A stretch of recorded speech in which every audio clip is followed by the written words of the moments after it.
ইয়া রাসূলুল্লাহ ইয়া হাবিবাল্লাহ ইয়া রাসূলুল্লাহ ইয়া হাবিবাল্লাহ উপমা তোমার কেউ দেখেনি কখন তোমারই মতো কেউ হয়নি সৃজন সম্রাট মুকুট তব শিরত সজে দো জাহানে তুমি তো এমনই রাজন ইয়া রাসূলুল্লাহ ইয়া হাবিবাল্লাহ ইয়া রাসূলুল্লাহ ইয়া রাসূলুল্লাহ ইয়া হাবিবাল্লাহ ইয়া রাসূলুল্লাহ ইয়া হাবিবাল্লাহ ইয়া রাসূলুল্লাহ তোমারি ললাটে গোলাপের সুরভি বদনের ঘাম বানায় আতর সাহাবী বদনের ঘাম বানায় আতর সাহাবী নিকটে সে অপলোক দেখো না গুনাহগার আমি তুমি যে আপনা ইয়া রাসূলুল্লাহ পরের মুখটা কি নিয়ে আসো লা ইয়া হাবিবাল্লাহ ইয়া রাসূলুল্লাহ ইয়া রাসূলুল্লাহ ইয়া হাবিবাল্লাহ আমি ধন্য গো রাসূল তোমাকে পেয়ে আমি ধন্য গো রাসূল তোমাকে পেয়ে আমি আরো বেশি ধন্য তোমার উম্মত হয়ে আমি আরো বেশি ধন্য তোমার উম্মত হয়ে ইয়া রাসূলুল্লাহ ইয়া হাবিবাল্লাহ জোরে ইয়া রাসূলুল্লাহ ইয়া হাবিবাল্লাহ তোমার উম্মত হতে চেয়েছিল সকল নবী তাই তোমার দিকে ঝুঁকে পড়ে সৃষ্টির সবই তুমি সেই নবী যার কদমে চন্দ্র রবি আরে ঝুঁকে পড়ে সর্বদা ভিক্ষুক হয়ে ইয়া রাসূলুল্লাহ ইয়া জোরে ইয়া রাসূলুল্লাহ ইয়া আমি ধন্য গো রাসূল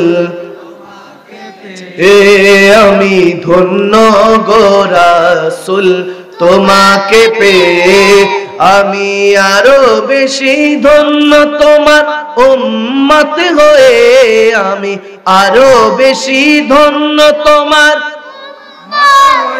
হে ইয়া রাসূলুল্লাহ ইয়া হাবিবাল্লাহ জোরে ইয়া রাসূলুল্লাহ ইয়া হাবিবাল্লাহ আর নিদান কালে পড়বে সবাই নাফসি নাফসি মোদের নবী কাঁদবেন মোরা কেমনে বাঁচি মোরা কেমনে বাঁচি আমি মরতে চাই তোমার প্রেমিক হয়ে সুবহানাল্লাহ বলো আমি বাঁচতে চাই তোমার উম্মত হয়ে ইয়া রাসূলুল্লাহ ইয়া হাবিবাল্লাহ জোরে ইয়া রাসূলুল্লাহ ইয়া হাবিবাল্লাহ আমি ধন্য গো রাসূল তোমাকে পেয়ে আমি আরো বেশি ধন্য তোমার উম্মত হয়ে আমি আরো বেশি ধন্য তোমার উম্মত হয়ে ইয়া রাসূলুল্লাহ ইয়া হাবিবাল্লাহ বলুন ইয়া রাসূলুল্লাহ ইয়া হাবিবাল্লাহ থাকার জন্য পাঠান নাই, শিখার জন্য পাঠিয়েছেন। আল্লাহ তাবারক ওয়া তাআলা হযরত আদম আলাইহিস সালাতু সালাম, মা হাওয়া আলাইহিস সালাতু সালামকে শাস্তি স্বরূপে দুনিয়াতে পাঠিয়েছেন, কিন্তু আমরা শাস্তির জায়গা শান্তি বানিয়ে ফেলেছি। ক্ষণস্থায়ী জায়গার মধ্যে চিরস্থায়ী সুখ আশা করছি, যেটা কেবলমাত্র বোকামি। রব্বুল আলামিন বলেন, দুনিয়ার মানুষকে তুমি ভালোবাসবা, তোমাকে ধোঁকা দিয়ে বোকা বানাবে। আওয়াজ দেয় না? রব্বুল আলামিন কোরআনে পাকে বলেন, কুল ইন কুনতুম তুহিব্বুনাল্লাহ ফাত্তাবিউনি ইউহিব্বুকুমুল্লাহ। আল্লাহ তাবারক ওয়া তাআলা বলেন, ওগো হাবিব বলে দিন, যদি বান্দা আমি আল্লাহকে ভালোবাসতে চাই। সুবহানাল্লাহ। কাকে ভালোবাসতে চায়? আল্লাহকে। তাহলে ফাত্তাবিউনি, আমার নবীকে অনুসরণ করতে হবে, অনুকরণ করতে হবে। আমার নবী 63 বছরে একটাও মিথ্যা নাই। আওয়াজ দেয় না? সুবহানাল্লাহ জোরে বলবেন না? আমার প্যারা নবীর জীবনে 63 বছরে একটাও নামাজ কাজা নেই। আমার নবী 63 বছরে একটাও হারাম নেই, গীবত নেই, চগলখড়ি নেই। নবীকে যদি ভালোবাসেন তাহলে নবীকে অনুসরণ করতে হবে। ঘোষণা দিয়েছেন কে? আওয়াজ দেন না কে? ফাত্তাবিউনি। রব্বে করিম বলেন, নবীকে অনুসরণ করো। এখন অনুসরণ তাকে করব যাকে ভালোবাসি। আওয়াজ দেয় না? ভালোবাসা ছাড়া অনুসরণ অনুকরণ করা যাবে না। ফলো তাকে করবেন, ভোটটা তো তাকে দিছি যাকে পছন্দ করি। ক্ষণস্থায়ী ভালোবাসা। আমার রব্বে করিম বলেন, বান্দা তুমি যাদেরকে ভালোবাসো তারা তোমাকে দাফন করে দিবে, তোমাকে 3 দিন পর্যন্ত হয়তো বা শোক পালন করবে, 4th দিন আবার চুলা জ্বলবে, আবার খাবার রান্না হবে, 40 দিন তোমাকে স্মরণ করে দোয়া হবে, কিন্তু চোখের পানি তেমন একটা পড়বে না। আস্তে আস্তে তোমাকে সবাই ভুলতে শুরু করবে। যেমনি ভাবে যদি আমি আপনাদের কাছে জিজ্ঞেস করি, আপনার বাবার নাম বলেন, বলতে পারবেন। দাদার নাম বলেন, বলতে পারবেন। পরদাদার নাম বলেন, বলতে পারবেন। বড় আব্বার নাম বলেন, বলতে পারতে কষ্ট হবে।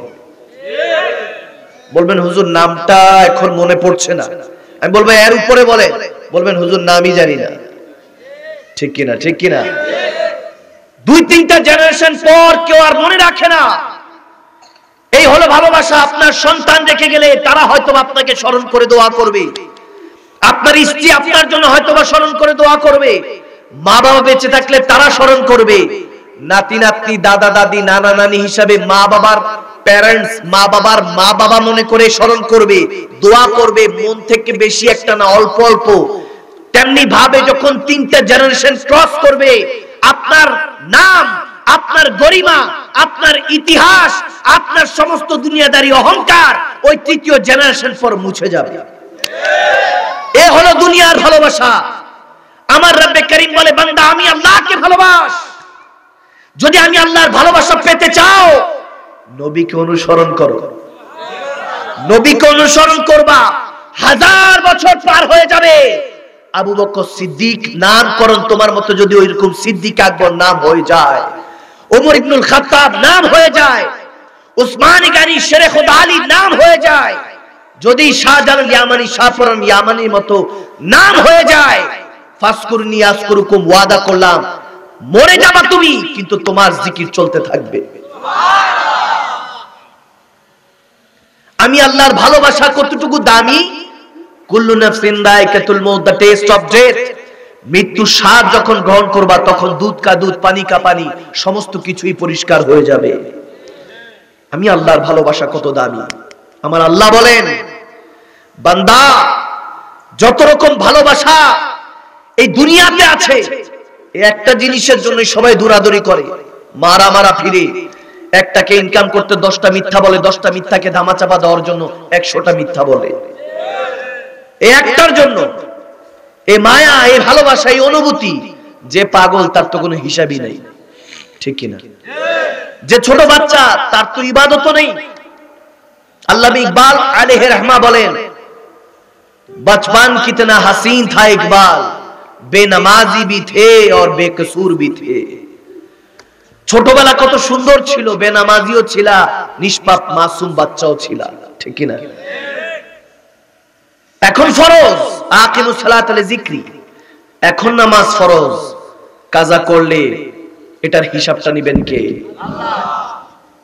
গভীর খেয়াল। কিছু কথা বলবো যেটা আপনার হেদায়েতের কারণ হতে পারে, যদি রব্বে করিম আপনার কিসমতের মধ্যে হেদায়েত রাখেন। দেখেন আমার নবীকে আল্লাহ তাবারক ওয়া তাআলা সমস্ত কিছু দিয়ে দিয়েছেন। ইন্না আতাইনাকাল কাউসার, আমার নবীকে আল্লাহ বলেছেন এ আল খায়রা কুল্লাহু, ওগো নবী আমি আপনাকে আল কাউসার দান করে দিয়েছি। সুবহানাল্লাহ। আমরা কাউসার বলতে মনে করি কাউসারের পানি, নো। ইন্না আতাইনাকাল কাউসার, ওগো নবী আমি আপনাকে আল কাউসার দান করেছি। অনেকে মনে করে হাউজে কাউসারের পানি, না না, ওই কাউসারের পানি তো আছে, ওই পানির মধ্যে রব্বে করিম বলে আল খায়রা কুল্লাহু। ইমাম মুজাহিদ রাদিয়াল্লাহু তাআলা বর্ণনা করেন, তাফসীর করেন যে ইন্না আতাইনাকাল কাউসার, এটা তাফসীর হলো আল খায়রা কুল্লাহু। আল্লাহ বলেন ওগো নবী, ওগো হাবিব, আপনাকে আমি সমস্ত ভালো কিছু দান করে দিয়েছি। সুবহানাল্লাহ। এখন বলেন কোন কিছু ভালো ভালো নাকি মন্দ ভালো? ভালো ভালো। নূর ভালো না অন্ধকার ভালো? জ্ঞান ভালো না মূর্খতা ভালো? আচ্ছা, যদি দেখেন ভালোটা আপনার বুঝে আসে যে এটা এটা ভালো, তাহলে বুঝবেন সমস্ত ভালো কিছুর মালিক আমার নবী মুস্তাফাকে আল্লাহ বানিয়ে দিয়েছেন। এখন বলতে পারেন হুজুর আল কাউসার অর্থ কি? তাহলে আল কাউসার বুঝার আগে আপনাকে বুঝতে হবে কুল মাতাউদ দুনিয়া কালিল। কোরআন বিল কোরআন তাফসীর করছি, গভীর খেয়াল করবেন। আল্লাহ তাবারক ওয়া তাআলা বলেন দুনিয়াতে যা কিছু দেখছো, 18,000 মাখলুকাত, 80,000 আলাম, আরশ, কুরসি, লৌহ কালাম, এক আসমান থেকে আরেক আসমান, 700 বছর রাস্তা, 500 বছরের গ্যাপ, এভাবে দ্বিতীয় আসমান থেকে তৃতীয়, তৃতীয় থেকে চতুর্থ, এভাবে 500-700 বছর করে গ্যাপ। কোন 700 বছর, কোন 500 বছর? আমাদের ওই 24 আওয়ার্স, 24 ঘন্টায় যেটা একদিন হয়, ওভাবে দিন গণনা করলে হবে না। আল্লাহর দিন, আল্লাহর দিনে এক আসমান থেকে আরেক আসমান 500 থেকে 700 বছর রাস্তা। সুবহানাল্লাহ। এখন আল্লাহর দিন যদি বলেন, হাদিসে মুবারাকার মধ্যে সে হাসরের ময়দানে একদিন দুনিয়ার 50,000 বছর। আল্লাহু আকবার বলবেন না? হাসরের ময়দানের একদিন দুনিয়ার কয় হাজার বছর? 50,000 বছর। আমরা চিন্তা করতে পারবো না একদিন। আমি শুধু ওই নরমাল ক্যালকুলেশনে আপনাকে বলতে চাই, আর একটু ক্লিয়ার করি, যেহেতু যুবকরা বসছে, অনেকে সায়েন্স নিয়ে পড়াশোনা করে। রেড হাইপার জায়ান্ট নামে সায়েন্টিস্টরা, গবেষকরা, নাসার গবেষকরা একটা তারকা আবিষ্কার করেছে। আমি সংক্ষেপে শুধু বোঝানোর জন্য বলবো, আল্লাহর সৃষ্টি কত বড়, উই হ্যাভ নো আইডিয়া। আমাদের চিন্তা চেতনার বাইরে। আমরা এই এলাকা থেকে বের হতে পারবো না। দেশ থেকে বের হতে হলে আমাদের, যদি দেশ থেকে বের হতে হয়, পাসপোর্ট ভিসা ছাড়া সম্ভব না। ইমিগ্রেশনে কত কিছু ঝামেলা, যারা বিদেশ যায় তারা জানে। এই পৃথিবীর বাইরে কত গ্রহ নক্ষত্র আছে, মিল্কি ওয়ে আছে, উই হ্যাভ নো আইডিয়া। এমন এমন জায়গা আছে যে জায়গায় মহাশূন্য, এরপর আরো আসমান আছে। মহাশূন্যতে গেলে তারপরে গিয়ে এক আসমান শেষ হয়, যেখানে এখন পর্যন্ত নাসার গবেষকরা পৌঁছাতে পারে নাই। রেড হাইপার জায়ান্ট নামে একটা তারকা আবিষ্কার করেছে, যেটার মাপকাঠি এরকম ধরেছে যে সেটাকে যদি ওই তারকাটাকে প্রদক্ষিণ করতে হলে রকেট, বর্তমানে যে সবচেয়ে দ্রুতগামী যে জন্তুটা, যে মেশিনটা তৈরি করেছে, যে বাহনটা তৈরি করা হয়েছে রকেট নামে, ওই বাহনে করে ওই পুরোটা তারকাকে প্রদক্ষিণ করতে নাসার গবেষকরা বলছে 11,000 কোটি বছর লাগবে। আল্লাহু আকবার। এত আসতে কেন? আরো জোরে বলেন আল্লাহু আকবার। 11,000 কোটি বছর একটা তারকা। এরকম কোটি কোটি তারকা আমরা খালি চোখে দেখি। আমার কথা বোঝার চেষ্টা করুন। এত কোটি কোটি তারকা আছে, ওই তারকাটা আপনি যদি গবেষণা, আমাদের সারা পৃথিবীর সমস্ত সময় আয়ু ধরলো একটা তারকা, আমার রব্বুল আলামিনের একটা সৃষ্টিকে আমাদের জ্ঞান আনতে পারবো না। আল্লাহকে জিজ্ঞেস করলাম, আল্লাহ ইন্না আতাইনা কাল কাউসার, আমার নবীকে যে আল কাউসার দান করেছো সেটা কি এটার মধ্যে পড়ে? বলে হ্যাঁ। বলতেছি বান্দা যে এই দুনিয়ার সমস্ত কিছু নয়, কুল মাতাউদ দুনিয়া কালিল, কালিলের যে জ্ঞান, এই কালিলের জ্ঞানের পর হলো কাসির, কাসিরের পর আকসার, আকসারের পর কাউসার, তারপর হলো আল কাউসার। সুবহানাল্লাহ, পাঁচটা স্তরের পর আল কাউসার। জিজ্ঞেস করলাম আল্লাহ কালিলের জ্ঞান তো আমরা বুঝি না, কালিলের জ্ঞান কি, কালিল কিভাবে বুঝবো? আল্লাহ তাবারক ওয়া তাআলা বলতেছে বুঝার জন্য যদি জ্ঞান দিয়ে বুঝো তাহলে বুঝতে পারবা। যখন গবেষণা লাগালাম তখন দেখা গেল ইমামগণরা আমাদেরকে বলছেন আমাদের ঘরের মধ্যে কত আসবাবপত্র আছে আমরা জানি না, কালিলের জ্ঞান কি এর থেকে বেশি? হ্যাঁ, এর থেকে বেশি। কয়টা পিপিলিকা আশেপাশে চলাফেরা করছে আমরা জানি না, এই এলাকার মধ্যে কয়জন ভোটার আছে, কয়জন মানুষ আছে, কে মারা গেল, কে জিন্দা আছে আমরা জানি না। আপনাদেরকে যদি বলি আপনারা কি জানেন, বলবেন না হুজুর আমরা কিভাবে জানবো। দুই কাঁধে কয়টা ফেরেশতা আছে, যদি আমরা বলি কারামান কাতিবিন এই মুহূর্তে কয়জন আছে বলতে পারবেন, বলবেন না হুজুর আমরা জানি না। কালিলের জ্ঞান কি এর থেকেও বেশি? হ্যাঁ, এর থেকেও বেশি। যা আপনি জানেন, যা অজানা, তা শুধু নয় এই কুমিল্লা শহর নয়, বাংলাদেশ নয়, এশিয়া মহাদেশ নয়, পৃথিবী নয়, সারা পৃথিবী নয়, যত কিছু রব্বে করিম কিয়ামতের আগ পর্যন্ত সৃষ্টি করেছেন তা আমার রব বলছেন, আমার আল্লাহ বলছেন কুল মাতাউ দুনিয়া কালিল, এই সমস্ত কিছু যা কিছু সৃষ্টি করেছে কিয়ামতের আগ পর্যন্ত এগুলোকে কালিল বলেছি। আমার নবীকে ডাক দিয়ে আল্লাহ বলেন ওগো হাবিব আমি আপনাকে কালিল দেই নাই, কাসির দেই নাই, আকসার দেই নাই, কাউসার দেই নাই, ইন্না আতাইনা কাল কাউসার, ওগো হাবিব আমি আপনাকে আল কাউসার দান করেছি। সুবহানাল্লাহ, আল্লাহু আকবার। রিসালাত ইয়া রাসূলুল্লাহ, কাউসিয়া ইয়া রাসূলুল্লাহ, জিন্দাবাদ জিন্দাবাদ, একদম চালমানের সাহেব জিন্দাবাদ জিন্দাবাদ, ইয়া রাব্বানি দরবার শরীফ জিন্দাবাদ জিন্দাবাদ। সুবহানাল্লাহ পড়বেন না? সুবহানাল্লাহ। আপনার আমার নবীকে এটা দান করা হয়েছে, দিয়েছেন কে? আল্লাহ। এখন আল্লাহ দিয়া কি খালি হয়ে গেছে? আওয়াজ দেন। যা কিছু আছে রব্বে করিম যদি আমাকেও দিয়ে দেয় খালি হয়ে যাবে? মোমবাতি থেকে আরেকটা মোমবাতি জ্বালান, মোমবাতির আলো কমবে? বুঝার মতো জ্ঞান লাগে আমাদের, পড়াশোনা করি না। ফারাদুল আইন বলা হয়েছে কোরআন সুন্নাহ জ্ঞান অর্জন করা, খালি কন্ট্রাডিকশন মারামারি ফারাফারি ছাড়া তো কিছু নাই। যুবকরা বলে হুজুর এগুলো শুনতে ভালো লাগে না, শুনতে চাই আল্লাহর প্রেমের কথা, রাসূলুল্লাহর প্রেমের কথা। আমাদের মধ্যে এখন তাকওয়া নেই, পরহেজগারিতা নেই, আমরা আছি শুধু মারামারি কাটাকাটির তালে। কাকে ধোঁকা দিয়ে বোকা বানানো যায় সেই চিন্তা নিয়ে পড়ে থাকি। ভাইয়েরা আমার, বাবারা আমার, মনে রাখবেন দুনিয়াটা ক্ষণস্থায়ী, চিরস্থায়ী নয়। এই দুনিয়ার আপনজনেরা আজকে আছে কালকে নেই। আপনি বিছানায় আজকে পড়ে যান, দেখবেন টাকা পয়সা যখন দিতে পারবেন না আপনজনদের কদরও কমে যাবে। যতক্ষণ পকেটে ফুলুস আছে, মাল আছে, আয়না সভাপতির আসনে বসাবে, সম্মানিত জায়গায়, টাকা শেষ কাজ শেষ। এটা হলো দুনিয়া, দুনিয়ার সুলুক, দুনিয়ার ব্যবহার। আসফালা সাফিলিন বলা হয়েছে দুনিয়াকে, সবচেয়ে নিকৃষ্ট, সবচেয়ে নিকৃষ্ট, কিন্তু আহসানি তাকওয়িম সবচেয়ে উৎকৃষ্ট হিসাবে রব্বে করিম আমাদেরকে বানিয়েছে। সুবহানাল্লাহ। ইল্লাল্লাযীনা আমানু ওয়া আমিলুস সালিহাত, ঈমানদার আর পরেজগার হতে পারবেন, আপনার দাম কখনো কমবে না। ফালাহুম আজরুন গায়রু মামনুন, আল্লাহ বলেছেন, আমার কথা না, আমি মাদানী সাহেবের কথা নয়, আমার আল্লাহ বলতেছেন এমন কিছু দিব, দিতেই থাকবো, তুমি কল্পনাও করতে পারবা না। সুবহানাল্লাহ বলে না? সুবহানাল্লাহ। ভাইরা আমার, বাবারা আমার, এখন আস্তে আস্তে ডে বাই ডে দেখবেন হকের কথা, ভালো কথা শুননেওয়ালা কমে যাবে। কারণ কেন জানেন? দিলের মধ্যে খুলুসিয়াত নেই।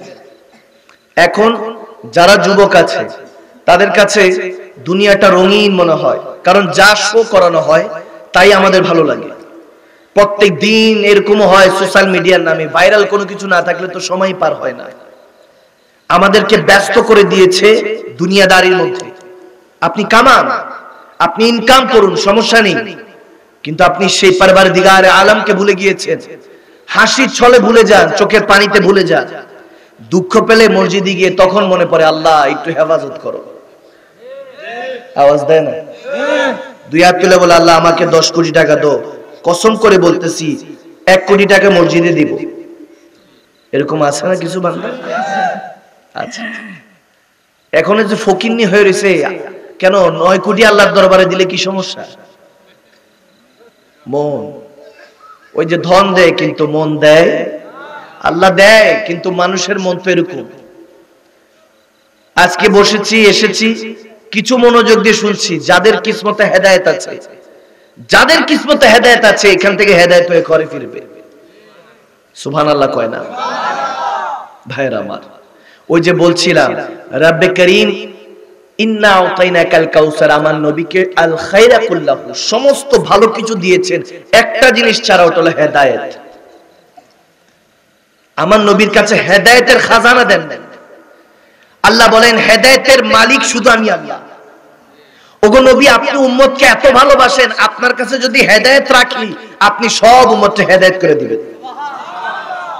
আমার আল্লাহ আলিমুল গায়েব, নবী কি করতে পারেন, আমরা কি করতে পারেন, আমার আল্লাহ জানেন কি জানেন না। ওয়াল্লামাকা মা লাম তাকুন তাআলাম ওয়া কানা ফাদলুল্লাহ আলাইকা আযীমা। আমার আল্লাহ বলেন আমি যাকে ভালোবাসি তাকে সমস্ত কিছু আমি যা জানি সব জানিয়ে দেই। সুবহানাল্লাহ পড়ে না? যেন সুবহানাল্লাহ পড়ো। ভাইরা আমার, ডে বাই ডে উন্নতি নয়, সব অবনতি হচ্ছে।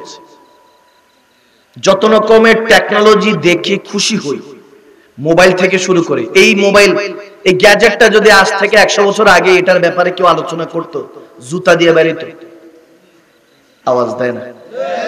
যদি বলি যে এখান থেকে বসে লন্ডনে কথা বলা যাবে, আমেরিকাতে কথা বলা যাবে, 100 বছর আগে বাপ দাদারে এই কাহিনী শুনেলে বলতো যে জুতা কই, আওয়াজ দেয় না।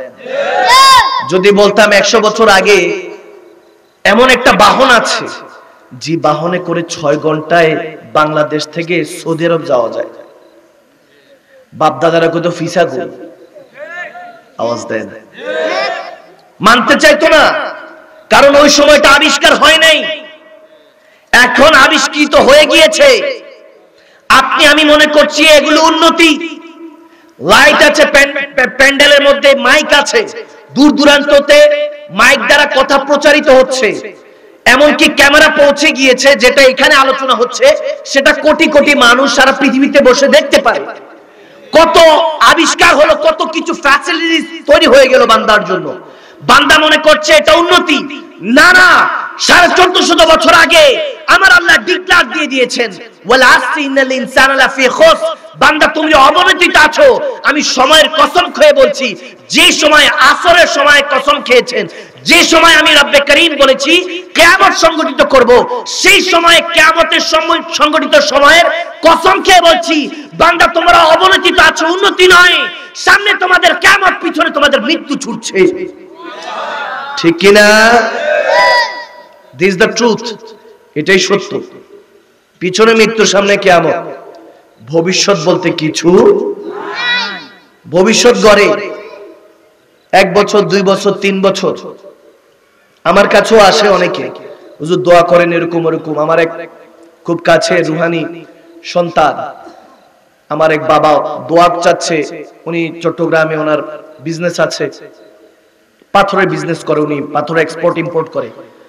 দোয়া চাচ্ছে, অনেক বড় একটা ওনার হয়তো বা এক্সপোর্ট ইম্পোর্টের বিষয়, বলতেছে আগামী 1 মাসের মধ্যে ওটা আমার কাছে যাতে আসে, পৌঁছায়, দোয়া চাচ্ছে। এর আগেও কিছু ভালো লাভ করেছে। আমি বলতেছি 1 মাস পর আপনি বাঁচেন না আমি বাঁচি, কোনো ওয়ারেন্টি গ্যারান্টি নেই, কিসের দোয়া করব? দোয়া করে, দোয়া যদি চাইতে হয় দোয়া এটা চাইবেন যে হুজুর মৃত্যু যাতে ঈমানের সহিত হয়। দোয়া হলো এগুলো যে হুজুর একটু দোয়া করেন, আমার মা বাবা যেভাবে ছোটবেলায় আমার জন্য সেবা যত্ন করেছে, আমাকে খেয়াল রেখেছে, তেমনি ভাবে যাতে এখন আমি সন্তান হিসাবে তেনাদের খেয়াল রাখতে পারি। আওয়াজ দেয় না? দোয়া চাইতে হয় যে মা বাবা যে পড়ে আছে বিছানায়, তেনাদেরকে যাতে আল্লাহ তেনাদেরকে সুস্থতা দান করে, নয়তোবা ঈমানের সহিত যাতে আমার নবীর কদমে কবরে কবুল করে। সুবহানাল্লাহ বলে না? দোয়া চাইবেন। উলামা আহলে সুন্নাতের কাছে, ওলি আল্লাহদের কাছে যে হুজুর দোয়া করেন যাতে 5 ওয়াক্ত নামাজি, মাঝে মাঝে তাহাজ্জুদ গুজারও হতে পারি। এগুলো হলো দোয়া।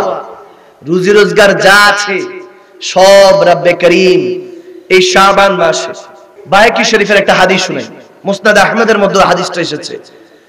আমার নবী রাহমাতুল্লিল আলামিন রাসূল আরবি হযরত আনাস রাদিয়াল্লাহু তাআলা, আনাস ইবনে মালিক এবং আব্দুল্লাহ ইবনে আমর রাদিয়াল্লাহু তাআলা দুইজন সাহাবার সাথে বসে কথা বলছিলেন। এভাবে যখন কথা বলছেন, হঠাৎ করে দরজার মধ্যে টোকা পড়লো। আমার নবী হযরত আনাসকে ডাক দিয়ে বলতেছেন, যাও দরজা খুলে দাও, দরজার ওপাশে যে দাঁড়িয়ে আছে সে বিনা হিসাবে জান্নাতি হবে। সুবহানাল্লাহ বলে বিনা হিসাবে আল্লাহ তেনাকে জান্নাতি করবে।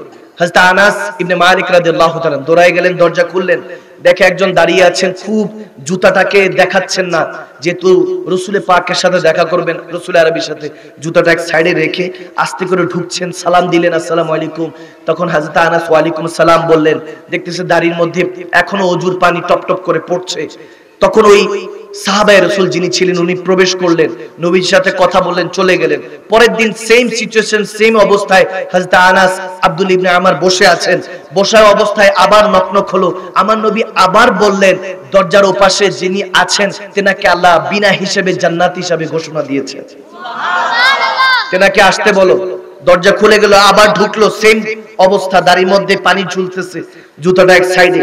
ঢুকলো, নবীর সাথে কথা বললেন, নবীজি আবার বিদায় দিলেন, চলে গেলেন।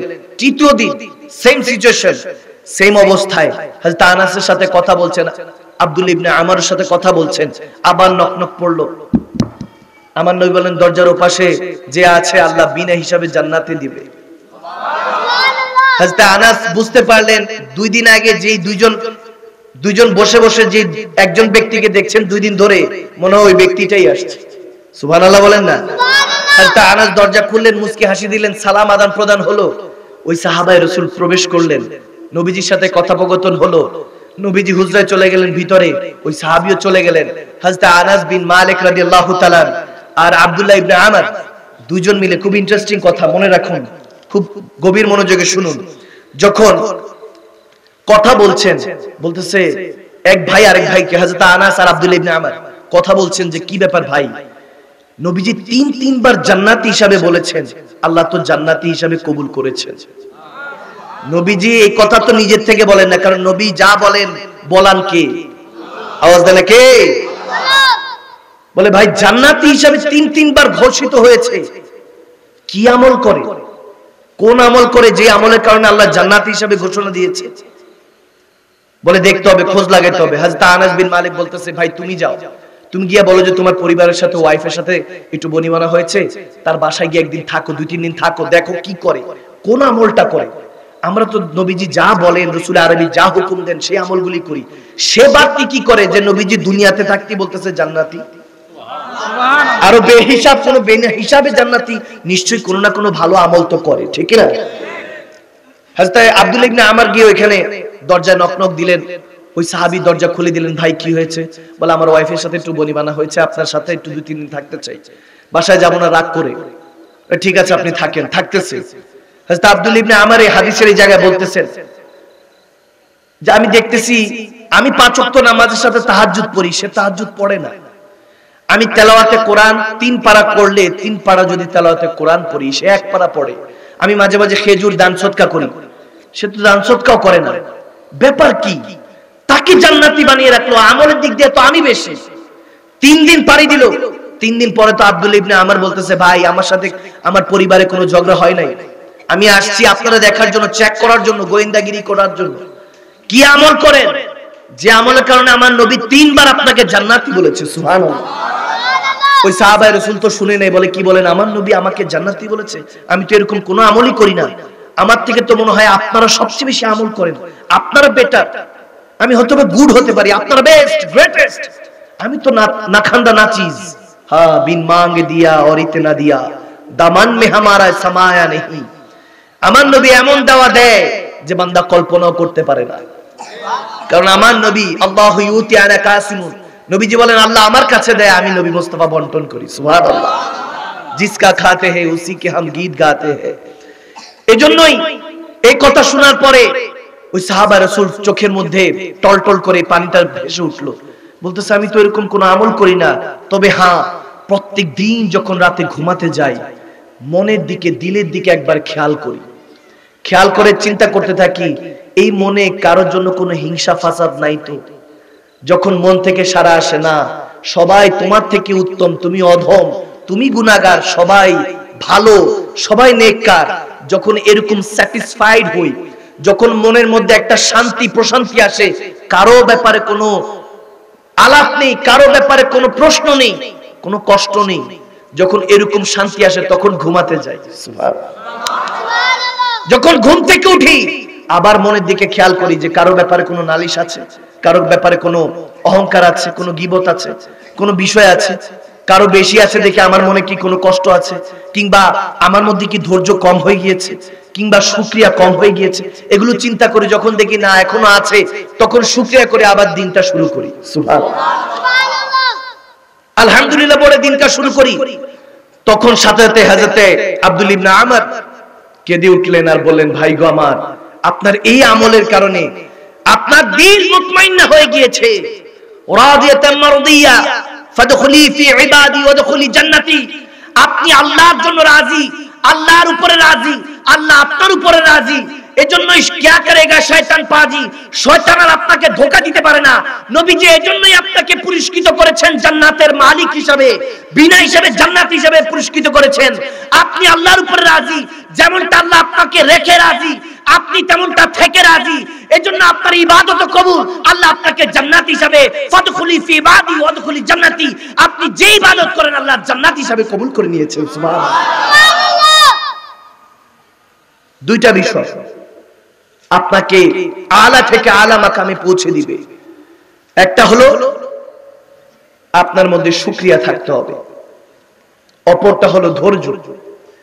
লাইন শাকারতুম লাযিদান্নাকুম, আপনি শুকরিয়া করবেন আল্লাহ কিছু দিবেন না, আপনি আলহামদুলিল্লাহ পড়েন, আরো জোরে পড়ুন না আলহামদুলিল্লাহ। শুকরিয়া জ্ঞাপনকারী হতে হবে, শুকরগুজার বান্দা হতে হবে। দ্বিতীয়ত, সেকেন্ড ওয়ান, আপনাকে সবর, ধৈর্যশীল হতে হবে। ইন্নাল্লাহা মা'আস সাবিরিন, ধৈর্যশীলদের সাথে থাকেন কে? আওয়াজ দেন কে? এই দুইটা আপনার কাছে আছে, আপনার কোনো টেনশন নাই। মুসলমানদের এই দুইটা জিনিস থাকতে হয়, কিন্তু আমাদের মধ্যে এটা নেই। রব্বে করিম কবুল করুক, আমিন বলে, আরো জোরে বলে আমিন। আল্লাহ আমাদেরকে হেদায়েতের পথে চলার মতো তৌফিক দান করুক, আমিন বলে আমিন। একজন সালাম দিয়েছেন, আসসালামু আলাইকুম ওয়া রাহমাতুল্লাহ। ওয়া আলাইকুম আসসালাম ওয়া রাহমাতুল্লাহ। হুজুর, অনেকে বলে শবে বরাত হালুয়া রুটি খাওয়া বেদাত হারাম, সঠিক সমাধান চাই। শবে বরাতের সঠিক আমল কি? শবে বরাত এটা হালাল না হারাম? আওয়াজ দেন, হালাল না হারাম? আমার কথা, এটা আল্লাহর কথা। সুবহানাল্লাহ বলেন। আল্লাহ তাবারক ওয়া তাআলা বলেন, ইন্না আনজালনাহু ফি লাইলাতিন মুবারাকা। এই নিসফু শাবান, এই শাবান মাসে এই যে প্রশ্ন আসলো শবে বরাতে হালুয়া রুটি, অনেকে এগুলো উঠে যাচ্ছে তো, এগুলো দেখা যায় আমাদের মধ্যে কালচারের মধ্যে নেই, এগুলো মুসলিম কালচারের মধ্যে ছিল, এখন সবাই মানে। সুবহানাল্লাহ বলবেন না? সুন্নি ঘরানা বলেন, সুন্নি মুসলমান বলেন, কওমি মুসলমানরা বলেন, সব ঘরানা এখন সবাই মানে। যেগুলো মানে না ওগুলো হলো আবু জাহেলের উত্তরসূরি। আওয়াজ দেয় না? দেখেন, নিসফু শাবান বলা হয়েছে। আমার আল্লাহ বলছেন এই এমন এক মহিত, এই শাবান মাসে এমন একটা রজনী আছে, যে রজনীতে রব্বে করিম আসমানে, প্রথম আসমানে এসে বলতে থাকে, কোন বান্দা আছো আজকে আমার কাছে চাও। সুবহানাল্লাহ বলে। আল্লাহ দিতে চাইলে বান্দা, না নিতে চাইলে তার মতো বদকিসমত কেউ আছে? আওয়াজ দেন, আছে? হালুয়া রুটি এটা তো এখন উপলক্ষ নিয়ে সমস্যা আর কি, যে একটা উপলক্ষে কেমনে হতে পারে। আপনি যখন কোনো বিয়ে শাদী হয়, ওই বিয়ে শাদীর মধ্যে উপলক্ষ করে পোলাও কোমরা রান্না করলে ওটা কি হারাম? আওয়াজ দেন, হারাম। খাবার খাওয়ানো সুন্নাত, খাবার নিজে খেলেন অপরকে খাওয়ালেন সুন্নাত। শবে বরাত সুন্নতের অংশ হালুয়া রুটি খাওয়া, শত শত বছর ধরে ইমামগণরা, মুসলমানরা পালন করে আসছে, আমাদের বাপ-দাদারা পালন করেছেন, এখন সৌদি আরবের মধ্যে পালন হচ্ছে। সুবহানাল্লাহ বলবেন না? ইমামগণরা এখান থেকে, আমি এইসব ব্যাপারে প্রচুর লেকচার দিয়েছি, অসংখ্য লেকচার পেয়ে যাবেন সোশ্যাল মিডিয়াতে, নতুন করে দেওয়ার কোনো কিছু নাই, শুধু এতটুকু বোঝানোর জন্য আমি বলছি, হালুয়া রুটি এবং ভালো কোনো কিছু খাবার খাওয়া শবে বরাত উপলক্ষে, নিসফু শাবান উপলক্ষে আমার রাসূল আরবীর ফতোয়া অনুযায়ী, ইমামগণদের ফতোয়া অনুযায়ী হালাল। আরো জোরে। দিনে শবে বরাতে আপনি নিজেও জানেন না আপনার ভাগ্য নির্ধারণ করা হয়। এটা ভাগ্য নির্ধারণের রাত্রি বলা হয়। ইমামগণরা এরকম, ইমাম নাবহানী আলাইহি রাহমাত থেকে বর্ণিত আছে এবং বিভিন্ন ইমাম আলুসি আলাইহি রাহমাত ওনার থেকেও বর্ণিত আছে। অনেক ইমামগণরা এগুলো বর্ণনা করেছেন যে শবে বরাতে নিসফু শাবান যেটাকে বলা হয়েছে, ওই নিসফু শাবান ওই দিনটাতে ওই রজনীতে ভাগ্য নির্ধারণ করা হয়। আল্লাহ তাবারক ওয়া তাআলা ফেরেশতাদেরকে ডাক দিয়ে বলে, এই বান্দার আগামী বছর পর্যন্ত, এই শবে বরাত আসার আগ পর্যন্ত, শাবান মাসের এই রজনী আসার আগ পর্যন্ত তার ভালো মন্দ যা কিছু আছে এই দিনে নির্ধারিত হতে থাকে। সুবহানাল্লাহ। এখন যদি আমল করে, ইবাদত করে, রোজা রেখে আল্লাহ তাবারক ওয়া তাআলার কাছে চান, আল্লাহকে দিবেন না? আওয়াজ দেন, দিবেন না? দিবেন। চাইতে হবে, চাওয়ার মতো চাইতে হবে। আপনি কাজী নজরুল ইসলামের গীতের মাধ্যমে চান না, আল্লামা ইকবালের শায়েরির মাধ্যমে চান, জালালউদ্দিন সুয়ুতির কাসিদার মধ্যে চান, আল্লামা জামির কাসিদার মধ্যে চান, ইমামে আলা হযরত আহমদ রেজার শায়রানা কালামের মধ্যে চান। চাইতে থাকেন, মালিকের কাছে চাইতে থাকেন। তিনি তো এমন খালিক ও মালিক যার জুবান নাই তারটাও শুনে। সুবহানাল্লাহ বলে না? তারটাও শুনে। চাইতে হবে। এখন আমলের জন্য যে বলা হয়েছে, যদি সর্বরাতে আমলটা কি? আমলটা হলো আগামী কালকে থেকে, অর্থাৎ আজকে থেকে আগামীকাল রাত থেকে আপনি রোজা রাখতে পারেন, নফল রোজা রাখতে পারেন, নিয়ত করে 3 দিন রোজা রাখতে পারেন, 2 দিন রাখতে পারেন, 1 দিনও রাখতে পারেন। আগামীকালকে যেহেতু শবে বরাত, ওখান থেকে আপনি রোজা রাখলে বরকতটা বাড়তে থাকবে। আর ইবাদতের ক্ষেত্রে যেটা এসেছে, আপনি সূরা ফাতিহা 3 বার ইখলাস শরীফ করে প্রত্যেক 2 রাকাত নামাজ পড়তে হবে। শবে বরাতের নিয়ত করে আপনি সূরা ফাতিহা 3 বার ইখলাস শরীফ প্রত্যেক রাকাতে। বুঝা যাচ্ছে আমার কথা? এভাবে ইবাদত করবেন। কেউ 8 রাকাত, 12 রাকাত, 16 রাকাত, 20 রাকাত, কেউ 100 রাকাতও পড়ে। সুবহানাল্লাহ। যার যতটুকু শক্তি আছে, সামর্থ্য আছে, ইবাদত করবেন। এখন আমি মনে করি যারা ইবাদতে ঘাটতি দেয় এরা শয়তান ছাড়া আর কেউ না। আওয়াজ দেয় না? আপনাদের মনে কষ্ট হচ্ছে না বাবা? ইবাদত আল্লাহর রিয়াজত, ইবাদত আল্লাহর নৈকট্য হাসিল করে। আহতুনু সালাতাল যিকরি, ইবাদত আল্লাহর নৈকট্য হাসিল করে। যে ইবাদতে কাটিং সাটিং করে, এটা তো বুঝাই যায় আবু বকর উত্তরসূরি না, এগুলো আবু জাহেল উত্তরসূরি। আওয়াজ দিচ্ছে না বাবা? আপনাদের মনে ভয় টয় লাগতেছে যে হুজুর কারে আমি কাউকে বলছি কিনা, কেউ কষ্ট পাচ্ছে কিনা। আওয়াজ দিবেন না? ঠিক কিনা বলেন? ইবাদত করা যাবে তো ইনশাআল্লাহ? এই 3 দিন ইবাদত করব। এর মানেই না যা বাকি দিন খবর থাকবে না, প্রত্যেক দিন ইবাদত করতে হবে। তবে খাস কিছু মুহূর্ত থাকে, শবে বরাত, শবে কদর, এইসব দিনে ইবাদত করলে বরকত বাড়িয়ে দেয় কে? আমার নবী বলেছেন এই শাবান মাস আল্লাহর মাস। সুবহানাল্লাহ বলেন। আল্লাহর মাস ইবাদত করবেন। এজন্য আমি যে বিষয়গুলি বলেছি এগুলো জায়েজ। বেশি বেশি হালকা রুটি করবেন। এগুলো আমাদের কৃষ্টি কালচার থেকে উঠে যাচ্ছে। যেগুলো জায়েজ না এগুলো তো ঠিকই করে। বিয়ের আগে দিয়ে ব্যান্ড প্যাকেজ করেন, ওগুলো কে শিখিয়েছে? আওয়াজ দেয় না? ওগুলোর ব্যাপারে কোনো কথা নেই। যেটা হালাল সেটার ব্যাপারে কেন কথা বলবো? কোরআন সুন্নাহ থেকে এগুলো দালাইল ভাবে সাব্যস্ত আছে, সাবেত করা। আল্লাহ তাবারক ওয়া তাআলা আমল করার তৌফিক দান করুন। আল্লাহ শবে বরাতের উসিলায়, নিসফু শাবান উসিলায় রব্বে করিম যে বিষয়গুলো আমাদের জন্য নির্ধারণ করে রেখেছেন আগামী বছর, কারো জন্ম, কারো মৃত্যু, কারো রিজিক, আল্লাহ সমস্ত কিছুর মধ্যে অফুরন্ত বরকত দান করুন। আমার প্যারা নবী 63 বছর এক একটি সেজদার উসিলায় এই নিসফু শাবান শবে বরাতকে কবুল করে নাও। আমিন বলেন, আমিন বলেন। এগুলো নিয়ে ঝগড়া তাফারুক করার কিছু নেই। প্রশ্ন এসেছে এজন্য বললাম। কি কষ্ট হয়েছে? আপনাদের মনে কষ্ট হচ্ছে যে হুজুর থাক, ঘন্টাখানিক বয়ান করছেন, আজকে এতটুকু থাকুক। চলবে নি বাবা? আওয়াজ আসে না? চলবে? প্রোগ্রাম আরো 2টা আছে, ওখান থেকে ফোন আসতেছে। এখন আপনারা যদি আলোচনা শুনতে আগ্রহী হন তাহলে আমি সামনে আগাবো, না তবে এখানেই শেষ করে দিই। চলবে নি? চলবে। আমি জানি কালাম শুনতেও বসছে অনেকে, হুজুর ওয়াজ নসিহত ভালো লাগে, মাঝে মাঝে কালামও ভালো লাগে। কিছু কিছু কালাম তো এরকম আছে অন্তরের খোরাক, এগুলো ঠিক কিনা?